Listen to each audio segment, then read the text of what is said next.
দেখে না আমি কিছু উপকরণ নিয়ে এসেছি। এখানে আমার হিঞ্চে শাক আছে। আমি হিঞ্চে শাক এইমাত্র তুলে নিয়ে এলাম। আমাদের এখানে পুকুর পাড়ে প্রচুর হয়ে আছে, বর্ষার দিন একদম মোটা মোটা হয়ে আছে। আর এখানটা আমি কিছুটা দুটো পটল পাতলা পাতলা করে কেটে নিয়েছি, একটা মাঝারি সাইজের আলু সেটাও পাতলা পাতলা করে কেটে নিয়েছি। আর এখানে আমার কটা হচ্ছে কি বড়ি আছে। আমি এগুলো পাতাগুলো আমি এখন এরকম করে ছাড়িয়ে নেবো, এই অর্ধেকটা করে পাতা ছাড়িয়ে নেবো, পাতাগুলো রেখে দেবো। পাতাগুলো আমার এখন লাগবে না। আমি সব এগুলো এরকম করে ছাড়িয়ে ফিরে আসছি। তখন পাতাগুলো ছাড়িয়ে তারপর আমি ডাঁটিগুলো এরকম করে কেটে নেবো। হাতের সাহায্যে কাটা হয়ে যাবে, একদম কচি আছে, সেই জন্য এরকম করে আমি কেটে সবগুলো এরকম করে কেটে ফিরে আসছি। দেখুন সম্পূর্ণগুলো আমি কেটে নিয়েছি। এবার চলুন গ্যাসে ফিরে যাই। পাতাগুলো রেখে দিয়েছি, পাতাগুলো দিয়ে আমরা বড়া খাই। আর এগুলো টাটকা যেহেতু আমরা সঙ্গে সঙ্গে তুলি, সঙ্গে সঙ্গে রান্না করে খেয়ে ফেলি।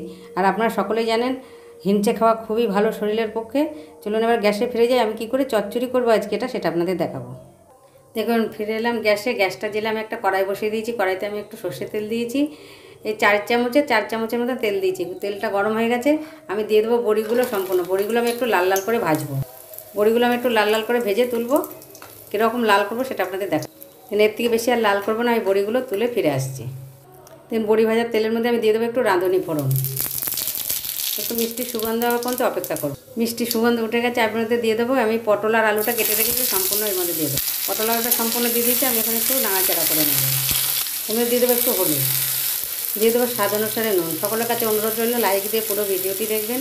আর নুনের স্বাদটা সকলের সমান থাকে না, আপনারা আপনাদের স্বাদের মতো নুনটা দেবেন। এবার খুব ভালো করে নেড়ে চেড়ে নেবো আর একটু হালকা হালকা লাল করে ভেজে ফিরে আসছি।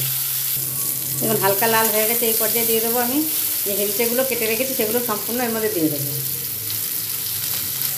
তাহলে হিঞ্চের ডাটা দিয়ে করা হয়েছে, আপনারা চাইলে পাতা শুদ্ধও করতে পারেন। তাহলে পাতা শুদ্ধ দিলে একটু তেতোটা বেশি হবে। আপনারা যদি তেতো পছন্দ করেন তাহলে খেতে পারেন। হিঞ্চেটা সকলেই যে খুবই ভালোবাসবে তেমন কোনো মানে নেই। যারা ভালোবাসেন আশা করি তাদের খুবই ভালো লাগবে। আমি খুব ভালো করে নেড়ে চেড়ে নেবো। 2 মিনিটের মতো নেড়ে চেড়ে নেবো যাতে কাঁচা গন্ধটা চলে যায়, তারপরে ফিরে আসছি। নেড়ে চেড়ে নিয়েছি। এই পর্যায়ে দিয়ে দেবো আমি একটু জল।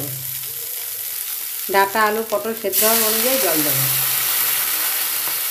দিয়ে দেবো একটা চেরা কাঁচা লঙ্কা, দিয়ে খুব ভালো করে নেড়ে নেবো।